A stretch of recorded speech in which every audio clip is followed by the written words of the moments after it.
তো বন্ধুরা, তোমরা কেমন আছো? আশা করি আল্লাহর রহমতে ভালো আছো এবং আমি আল্লাহর রহমতে ভালো আছি। তো আমি পেয়ে গেছি GTA 5 এর মাইকেল ক্যারেক্টারের চিট কোড। এই ভিডিওতে আমি তোমাদেরকে বলে দেবো মাইকেল ক্যারেক্টার তোমরা কিভাবে গেমের ভিতরে অ্যাড করবে। আমরা মাইকেল ক্যারেক্টার কিভাবে অ্যাড করব, কোনো চিট কোড আছে নাকি কোনো RGS মেনু ফাইল দিয়ে আমরা মাইকেল ক্যারেক্টার গেমের ভিতর নিয়ে আসতে পারবো? আমাদের দুটোই লাগবে, মাইকেল ক্যারেক্টারের জন্য ফাইলও লাগবে এবং চিট কোডও ডায়াল করতে হবে। এই ভিডিওতে আমি তোমাদেরকে বলে দেবো মাইকেল ক্যারেক্টারের চিট কোড কি আর এই ফাইলের লিংক তোমরা কোথায় দেখতে পাবে। তো এখন মাইকেল ক্যারেক্টার এসে গেছে, এখন শুধু বাকি আছে GTA মোড আসার।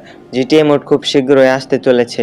GTA মোডে চিট কোড সবার আগে পেতে আমাদের এই চ্যানেলটিকে সাবস্ক্রাইব করে পাশে থাকা বেল নোটিফিকেশনটি অল করে দাও। এতে নতুন ভিডিও আপলোড হওয়ার সাথে সাথে তোমাদের ফোনে নোটিফিকেশন চলে যাবে। এখন আমি তোমাদেরকে বলি যে মাইকেল ক্যারেক্টারের ফাইলের লিংক তোমরা কোথায় দেখতে পাবে। তোমরা এই ভিডিও ডেসক্রিপশন বক্সে মাইকেল ক্যারেক্টারের ফাইলের লিংক দেখতে পাবে। তোমরা শুধু ডেসক্রিপশন বক্সে থাকা লিংকে একটা ক্লিক করে দিবে, তারপর তোমাদের সামনে একটু লোড নিবে, তারপর ডাউনলোড লেখা আসবে, সেই ডাউনলোড লেখার উপর একটা ক্লিক করে দিবে, তোমাদের মাইকেল ক্যারেক্টার ফাইল ডাউনলোড হয়ে যাবে। মাঝে মাঝে এরকম চুলের গ্লিচও দেখতে পাবে তোমরা মাইকেল ক্যারেক্টারে। দেখতে পাচ্ছ মাথা কোথায় আর চুল কোথায়। এখন আমি তোমাদেরকে দেখিয়ে দিই কিভাবে তোমরা মাইকেল ক্যারেক্টার তোমাদের গেমে অ্যাড করবে। যখন তোমরা মাইকেল ক্যারেক্টারের ফাইলটা ডাউনলোড করে নিবে, তারপর তোমাদের মোবাইলটা ওপেন করে নিবে, আর যে মেনুতে একটা ক্লিক করে লোডে একটা ক্লিক করে দিবে। লোডে ক্লিক করার পর তোমাদের সামনে এরকম একটা ইন্টারফেস আসবে।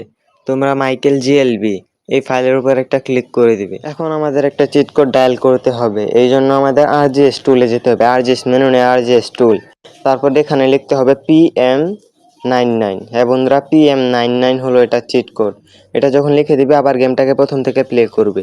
আমি প্রথম থেকে প্লে করছি। তোমরাও এইভাবে মাইকেল ক্যারেক্টার গেমের ভিতরে অ্যাড করতে পারবে। আমার গেমটা প্লে হয়ে গেছে আর দেখো আমাদের মাইকেল ক্যারেক্টার অ্যাড হয়ে গেছে। এভাবেই তোমরা মাইকেল ক্যারেক্টার অ্যাড করবে। এই মাইকেল ক্যারেক্টার তোমাদের কাছে কিরকম লাগছে এটা অবশ্যই কমেন্টে জানাবে। আশা করি তোমরা বুঝতে পেরেছো। তো ভিডিওটা এতটুকু ছিল, দেখা হবে পরবর্তী ভিডিওতে।